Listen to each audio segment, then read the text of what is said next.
Welcome back from that commercial break. We are still on Let's Get Healthy, and the doctor is still telling us more about the symptoms and the signs we should look out for and how we can differentiate them according to age.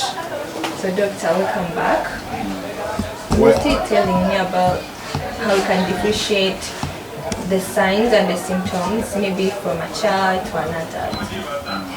Now, for the children, I'll take an example of 2 years below. What we can use to assess that this child is maybe having malaria. One of it is fever. Yes, we shall see the baby having fevers that are off and on. We try to give the medication. For example, someone can give maybe, say for example, Panadol, but the child just gets relief for a short time, then later fever comes back. Then for children under 2 years, we also see failure to breastfeed. A normal child must always breastfeed, but once we see some impairment in the breastfeeding pattern, it gives us a clue that this child might be sick. So we don't rush to conclude that's malaria, but it's a warning sign. Then we can also see the child vomiting everything. After feeding? Yes, after feeding. The child always vomits everything. So it gives us an impression that this child might be sick of malaria. Then for an adult, they will tell you that I'm feeling headache. Someone will tell you, I feel I'm passing out loose stool non-stop for some days. So they will tell you for the adults. But for the children, for example, there is a sign I talked about of dehydration. By mere looking at the child, we shall see sunken eyes. We shall see the body's skin very dry. So that one will help us to know that this child might be having malaria. But for an adult, though we can also do an examination of dehydration in adults, but some of them they can talk. Someone will tell you, I feel joint pain, I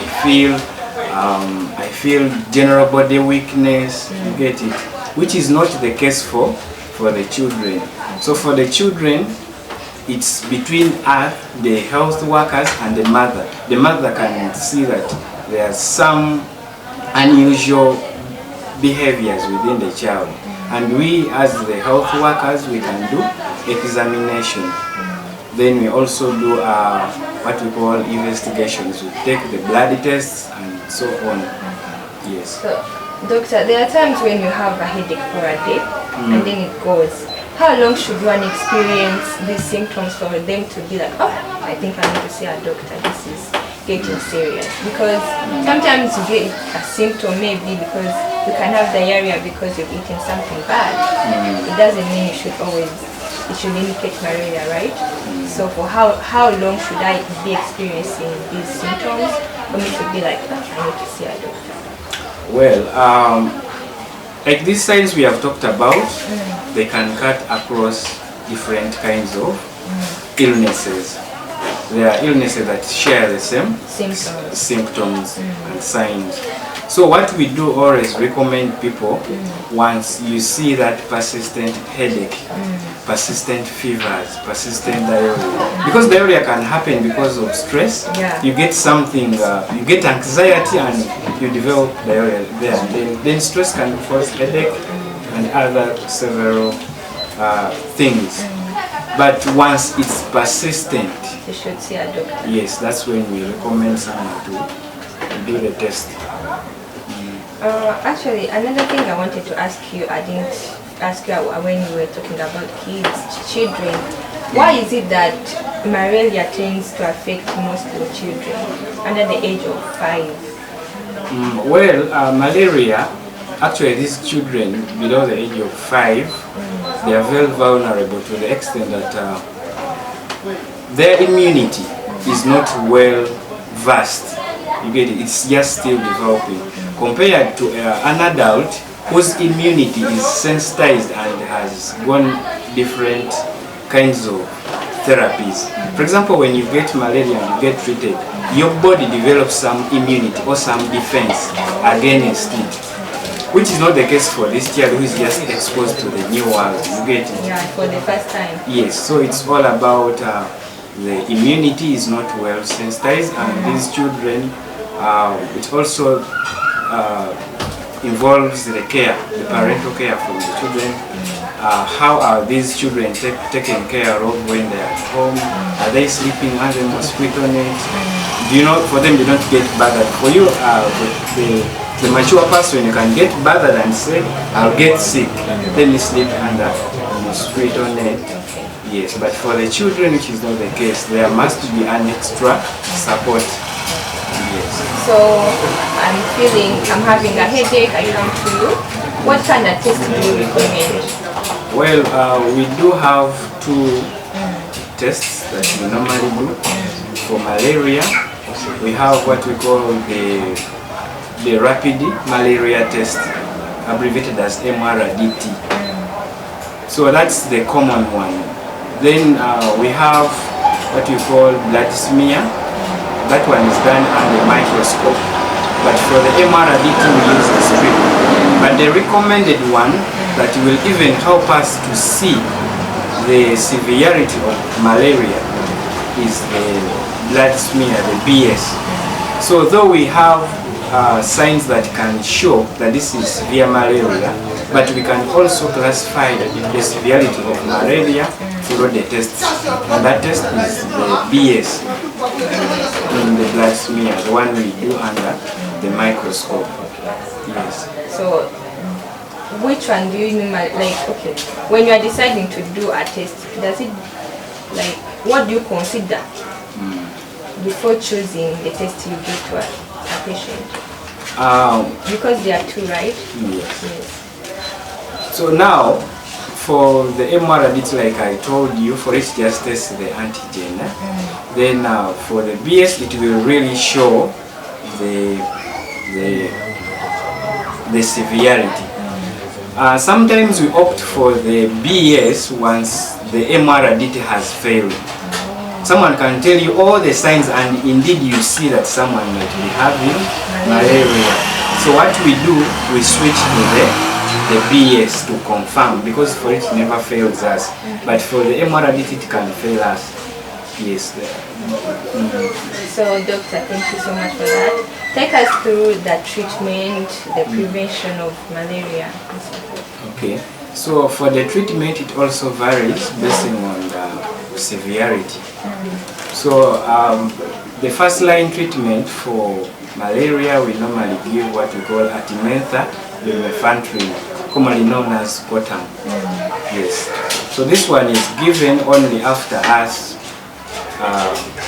noting that indeed you have malaria. So it's not good to just take the artemether lumefantrine Cotam before confirming that you have malaria, because when you take it when you're not sick, you might develop resistance in the body. When now you get infected, the drug might fail to respond.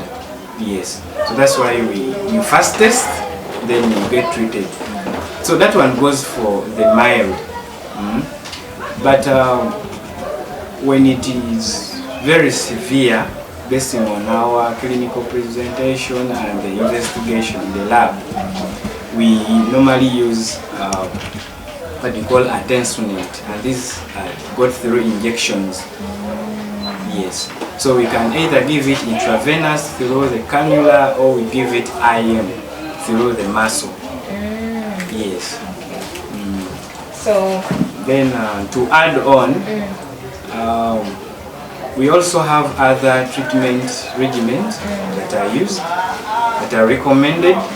We have other drugs like duocotoxin, and those ones can also be used.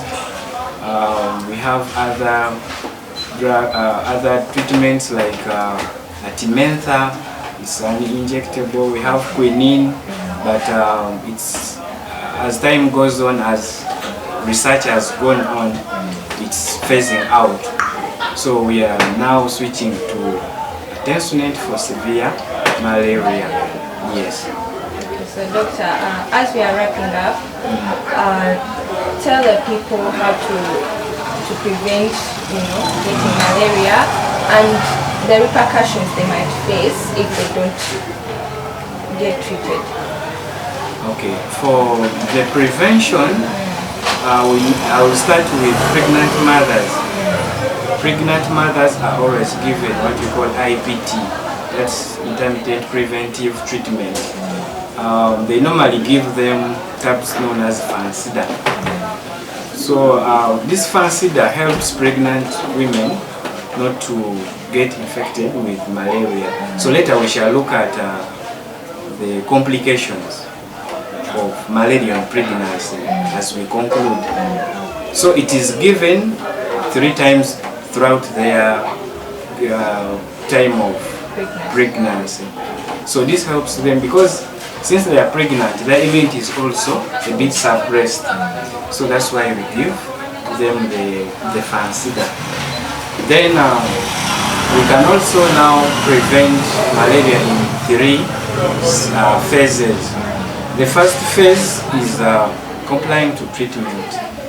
So for example, when you're tested and it's confirmed that you have malaria, you have to adhere to the prescribed treatment. If they have said you will take Cotam, you adhere to Cotam, and if they have said take for 3 days, you make sure it's taken for 3 days, not just withdrawing from the treatment after feeling some relief. Then another thing we can also recommend people to prevent malaria under the treatment. For example, always seek treatment from qualified people who know what they do. Because, for example, when you're given drugs that suit for mild malaria and yet you're having severe malaria, it will not work. It will take a lot of time and almost end up losing a life. So it's better you seek treatment from qualified people. Then we can also prevent malaria by bridging the gap between the host and the organism. That's the mosquito. How? We can achieve that by sleeping under the mosquito net. So you make sure the mosquito net is well tucked in under the bed, not to allow any entry of the mosquito. So people are having mosquito nets but they are not utilizing them. Someone tells you, so I have a net but I keep on having malaria. Then it means something is missing. Then there are people with holes in their nets. They are old. Yes. Yeah. Someone has almost like 20 holes on that mosquito net and he thinks it's safe, but the end gets infected by the parasites. So then we also recommend people who are in endemic areas, like areas that have high rates of malaria, to at least always apply what we call mosquito repellents. So these mosquito repellents also prevent mosquitoes from reaching your body. So once they smell that cream, they distance away from you. So you get safe. Then we have these people that work on streets for night hours. You find someone having, like someone is bending along the road and departs from work almost at 11 p.m. So this person is exposed to mosquitoes. So we advise them at least to put on long clothes that can cover their arms and the legs and also the head as they keep on working. Okay, so doctor, what are the repercussions in case I don't get the treatment in time? The repercussions are very, very many. I'll start with briefly. Yes, with pregnant mothers, it can cause miscarriage to pregnant mothers. it can also make this mother to deliver a premature baby, because these parasites can cross to the placenta and reach the baby. Really? Yes. So another thing that can also happen to the baby while still in the mother's womb, can be born but with a low birth weight. Yes. Then when we go to the general complications or the general repercussions, we have severe anemia. Someone can severely lose blood. There is severe dehydration. It can also cause spleen damage. It can also cause cerebral injury when those parasites over-accumulate in the blood and reach the brain. And so someone can end up having altered level of consciousness, or even having some mental problem. What about death? Death. You know, like I told you, malaria is a deadly disease. So once you have anemia, you can die. You get it. Once you have dehydration, you can die. So death is the conclusive complication after these ones. And so it's the end point of it all. Thank you so much, Doctor. Thank you so much for watching Let's Get Healthy here on NCC TV. As you've heard from the doctor, malaria is preventable and it can be treated. If you get any symptom like the ones you had said, go to the doctor and get treated. Let's meet next week as I come up with so many different topics, and make sure you comment and ask the doctor questions if you have any. Bye bye. I'm your host, Holly.